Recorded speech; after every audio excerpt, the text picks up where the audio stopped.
Tá bom? Boa noite, meus irmãos. Que a paz continue conosco. Nós vamos agradecer sempre a Deus pelas oportunidades que Ele nos concede de levar as mensagens e a mensagem de amor, para que todos nós possamos compreender esse sentido da nossa existência terrena, da natureza de cada um de nós. Eu me lembro de uma palestra de um amigo, Raul Teixeira, o Raul, ele fala um negócio muito interessante. Quando ele diz que, falando sobre a família, ele mostra a diferença de dois nascimentos, de duas crianças, filho do mesmo pai e da mesma mãe, e totalmente diferenciados uns dos outros, na questão da natureza, de como em bebê, os dois bebês se relacionavam com os seus pais, ainda no berço. E ele dizia que tinha um que, quando ele estava muito nervoso, que ele estava com fome, a mãe se aproximava dele e falava para ele: olha, não fique calmo, a mamãe vai trazer a sua comidinha, falando docemente. E o outro escutava, e o outro esperneava e não tinha consolação. Então ele fez essa comparação para mostrar o desenvolvimento de cada um ser. Por isso que nós não podemos educar os nossos filhos todos iguais. Que cada um tem uma tendência e tem uma personalidade que, antes de se formar, ele vai manifestar muito aquela personalidade da última existência corporal. Hoje nós vamos falar sobre o que o Espiritismo acha, não é? É sobre os demônios. No livro do nosso querido amigo Leon Denis, o Denis, como a gente fala aqui,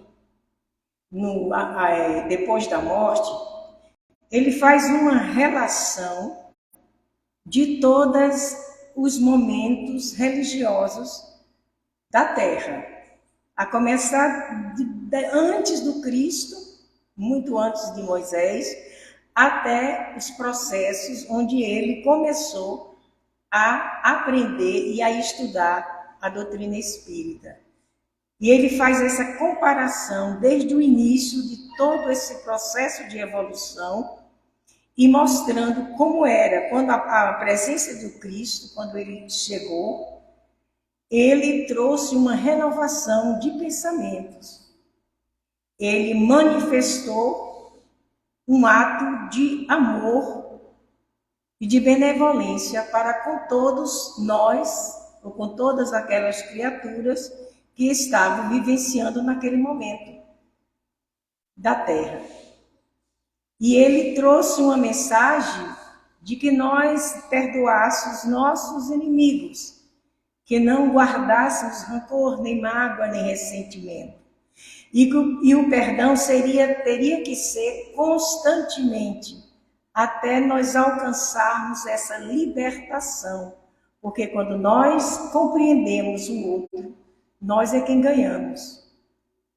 Então, aí nesse processo ele mostra o princípio da Grécia, da Índia, de Roma, de todos esses processos de novo, até chegar na França, quando ele começa a fazer a comparação do Espiritismo com Platão, com Sócrates, que tinha o mesmo ideal. A maioria das religiões naquela época eram reencarnacionistas, elas acreditavam na reencarnação. Depois do concílio, que foi mudado muita coisa.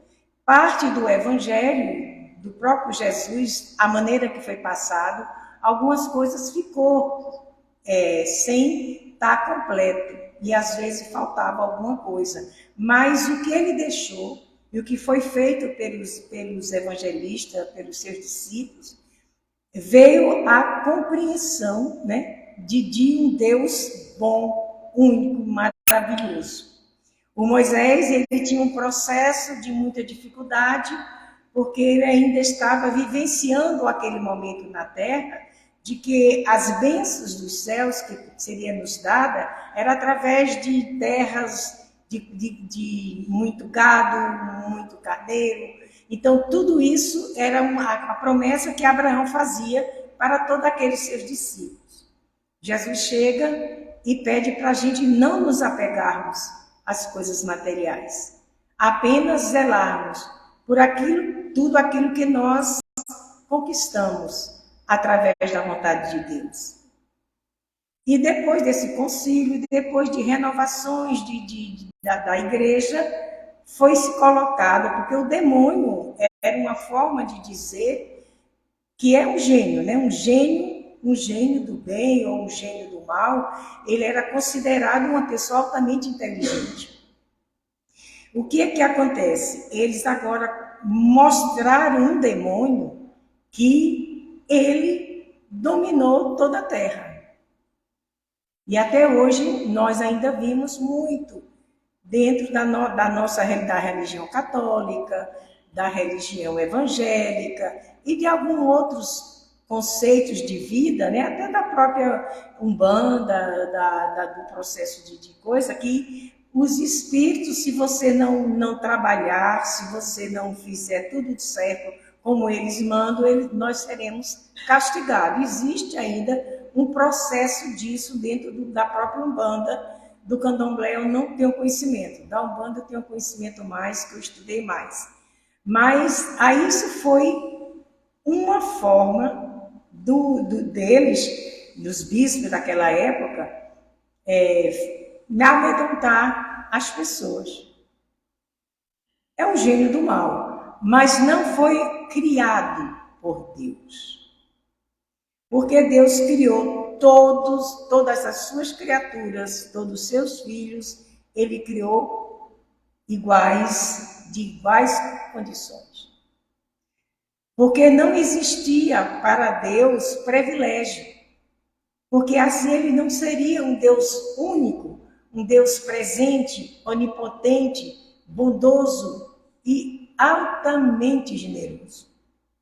Se ele escolhesse uma pessoa diferenciada para dizer, você vai ser anjo e você vai ser normal, um homem normal, mas o anjo já era classificado pelo pensamento dos dogmas das igrejas, já era considerado uma criação que se revoltou por alguma coisa que até agora não foi nos dado. Mesmo você lendo todo o evangelho, não foi dizendo como foi que aconteceu isso. Dessa revolta de Lúcifer, né? Que ele era um dos anjos mais belos daquela época e que ele se manifestou e se revoltou e se tornou uma pessoa altamente perversa e que teria sido condenado no fogo do inferno eternamente, sem direito de julgamento. Isso tudo são preconceitos, são normas, são dogmas, são ensinamentos que quando chega a determinado ponto da humanidade, você começa a observar, que você começa a estudar, que você começa a fazer a comparação do bem, a comparação do mal, e você fica nesse meio, é quando começa a despertar. Como é que pode existir um ser com poderes idênticos? Porque ele é para o mal, mas ele é idêntico a Deus. Ele é onipresente. Ele está em toda parte. Espíritos, inteligência, que é dotado de inteligência, que precisa para vivenciar o conhecimento que eles têm da sua inteligência, de um corpo físico para vir à Terra, ou em alguns outros planetas que nós não sabemos. Nós sabemos que a humanidade não está só aqui, não é? A gente pensa que aqui é como eles mais elevados.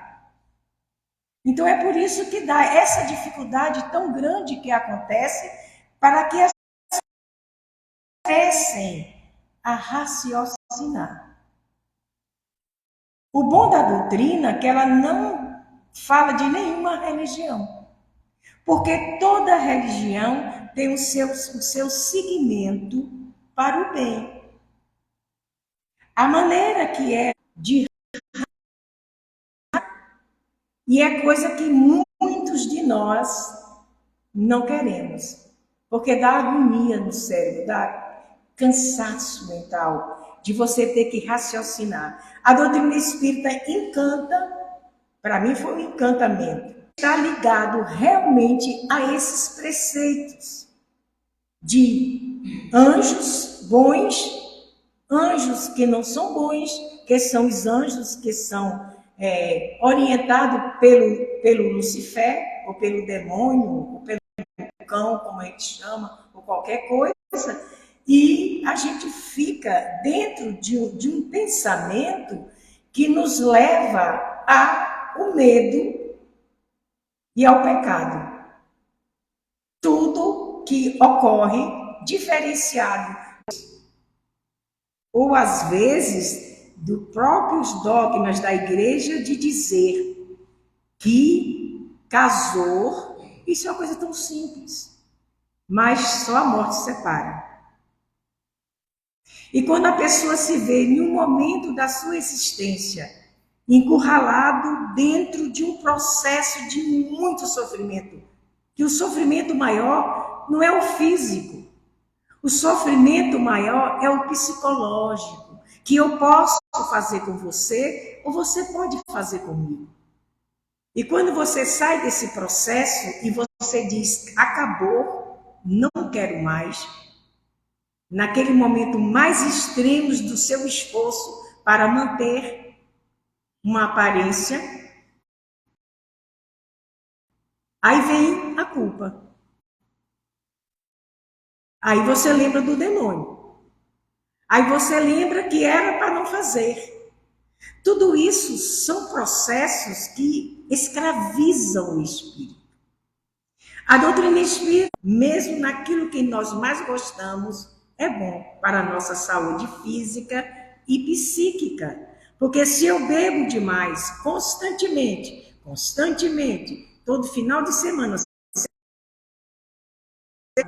logicamente que a minha mente vai perdendo, os neurônios vão se queimando, a maneira que você embebeda, mesmo que seja por 2, 3 minutos, que você perde a consciência, isso é o despertar da consciência.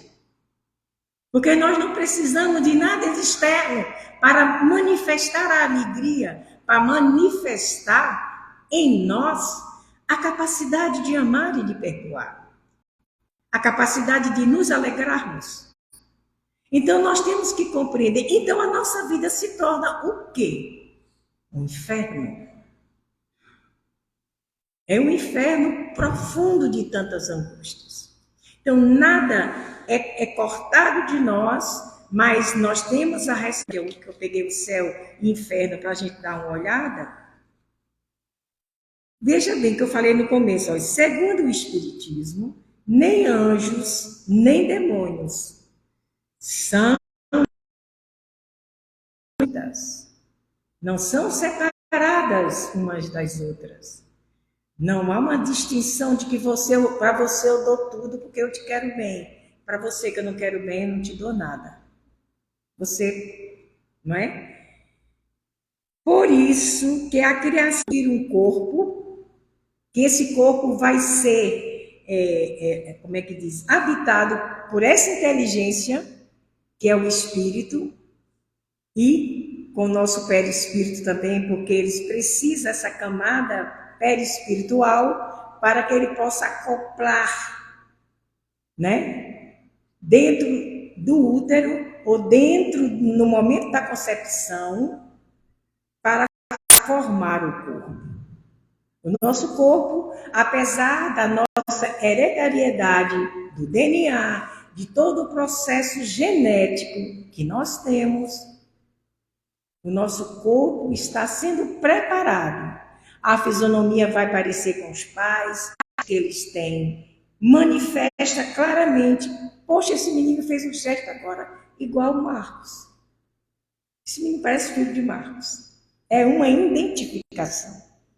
E nós somos identificados pelos nossos filhos, e os filhos nos identificam pelos que somos os seus pais. Quando a criança diz, eu não pedi para nascer, ele está enganando a si mesmo, mesmo inconsciente que ele está, ok? É uma maneira já de culpar o outro. E essa culpa existe desde o princípio em que nós habitamos no corpo físico. Nós temos a ira, nós temos a raiva, que é menos, aquela passageira, a ira é mais forte. Nós temos malícia, nós temos desconfiança, nós temos ciúmes. Tudo é manifestação do espírito.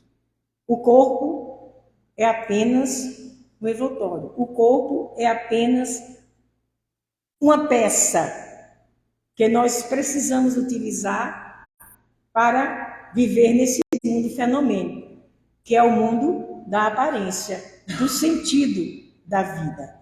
Então, momento algum aconteceria pelo conceito espírita, né, que para a humanidade povoar a Terra e outras esferas habitar, uma vez liberto do corpo material, constitui um mundo espiritual. Então, nós somos do mundo espiritual. Todos nós. Agora temos, para alguns, pessoas que estudam muito reencarnação, principalmente os terapeutas, psiquiatras ou um outro tipo de terapeuta que faz regressão da memória, que é para mostrar, né, a capacidade de traumas de outras existências, fala que a reencarnação na Terra é só 22 vezes. Olha, o Livro dos Espíritos, o Evangelho segundo o Espiritismo, nos mostra, quando se fala quantas vezes precisemos reencarnar, quantas vezes necessário for, até que nós possamos pagar o último centavo. Esse centavo que nós vamos pagar é Deus que nos concede o centavo? Não. Nós somos criaturas inteligentes, nós somos criaturas criadas pelo Pai, e dentro da nossa consciência está a sua lei. E quando nós erramos, aí nós voltamos às questões dos demônios. O que são os demônios? Espíritos ainda atualmente perversos. Se nós, espíritos que estamos reencarnando para adquirirmos conhecimento, melhorar a nossa vida aqui no planeta. Porque a vida do planeta só vai ser melhorado quando nós nos melhorarmos. É uma questão de ética, é uma questão de vontade do espírito a essa evolução. Uns é mais tardios e outro é mais avançado. Por isso que nós que somos considerados já a terceira categoria de espíritos sofredores, nós estamos todos iguais. Agora, alguns de nós já adquiriram uma evolução maior que a nossa. A da tolerância, a da compreensão e a da paciência, a de sentir a dor do outro. Isso são espíritos que estão caminhando para esse processo de angelitude, que nós chegaremos. Então, não é criado o anjo. O anjo nosso, que nós dizemos, nossos anjos da guarda, são espíritos, muitas das vezes, até familiares. Porque nós temos diversas mães. E quando nós começamos a aprender a amar, a nos afinar com nossos pais, com os filhos, com os irmãos, quase sempre, se necessário for, nós voltamos sempre na mesma família. Cotidiana, do nosso dia a dia aqui. Quantas famílias se odeiam? Muitas famílias se odeiam. Não é? E os demônios somos todos que entrarmos nesse declínio de nos comprazer, nos sentir felizes por machucar. Porque o maior assassino, ele tem consciência de si mesmo. Ele pode até demorar a esse reconhecimento. O único espírito que está incorporado, que está no corpo físico, que não tem capacidade de sentimento, nenhuma de sentimento, né? Esse espírito, ele é dotado de um gênio de natureza tão forte, que é determinado pela própria lei da psiquiatria como psicopatas. Sente a alegria de quando você fica angustiado com o que ele faz. Ele se alegra com o sofrimento. Né? Existem espíritos que estão num estágio um pouquinho mais evoluído, mas eles são aqueles espíritos que são masoquistas. Ele saiu de uma fase, mas ele é masoquista. O que é ser masoquista? Ele gosta de sofrer. Ele procura situações piores para ele se envolver. Porque ele sente-se vítima de ninguém sabe do quê. Então, a nossa evolução mediante a criação de Deus é muito complicada. Nós somos complicados demais. Nós vivenciamos a perversidade. Eles são considerados demônios. E nós sabemos que as zonas umbralinas, que não são as zonas infernais no sentido, na crosta terrena, é na crosta, eles estão alojados na crosta terrena. Eles dão as furnas,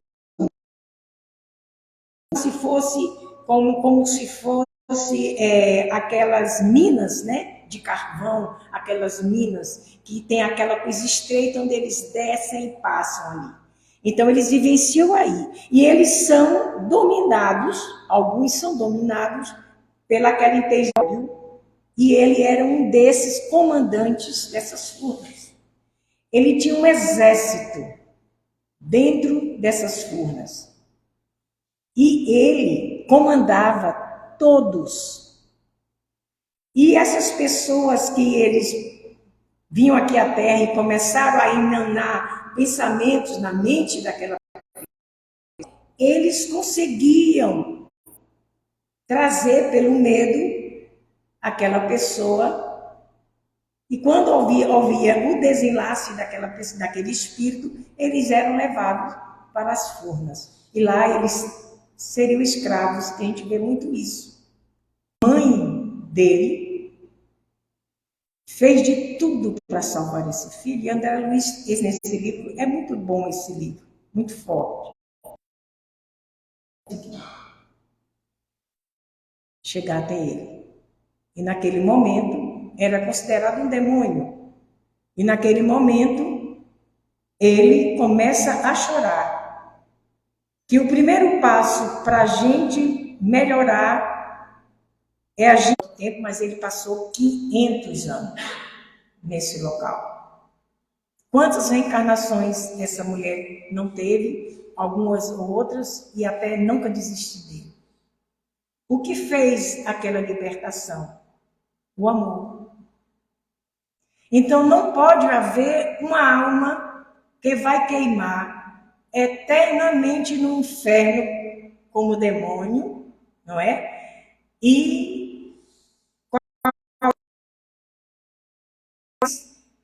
que tivesse um filho alcoólatra, um filho drogado, que rouba para sustentar a sua droga, sustentar o seu vício, às vezes até machuca os outros, e das rochas, as águas batem e transformam, né? Aquelas montanhas, aquelas furnas que tem o nome que dá, que eu agora não lembrei, que eu, lá na Bahia tem um que eu fui visitar, que era de dentro assim, das furnas, era uma coisa assim, bem, coisas maravilhosas dentro.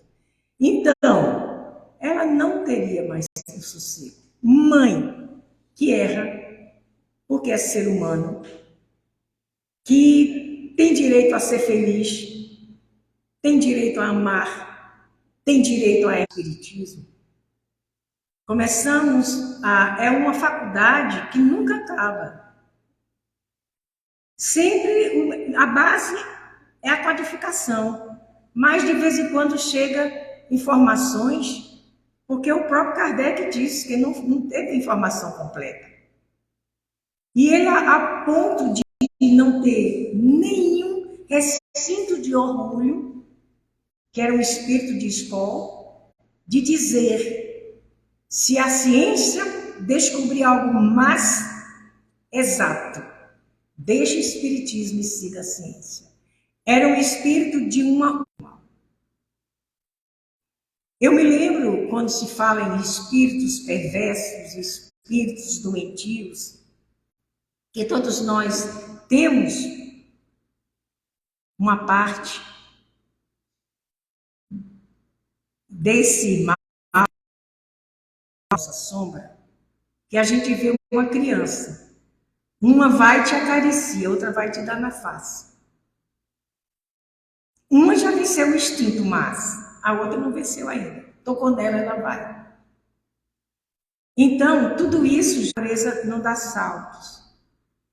É a mesma coisa se você estiver entusiasmada por uma coisa. Você está assistindo uma palestra, você está assistindo uma missa, para quem foi pela primeira vez, um culto evangélico, e você se entusiasma naquilo ali, de repente você faz aquele entusiasmo, você levanta a mão e diz que está com Jesus, ou você vai até a sacristia e diz, eu quero auxiliar, eu quero ser freira, ou qualquer coisa assim, e depois desse entusiasmo que nós temos, passou algum tempo, passou a euforia, a pessoa não vê sentido, que fala claramente, não sejam fanáticos, porque tem espírita que acha que você tem que não sorrir, que você não pode, que é feliz. E eu conheço muitos espíritas assim. Por que você é tão, assim, parece tão feliz? Porque eu sou.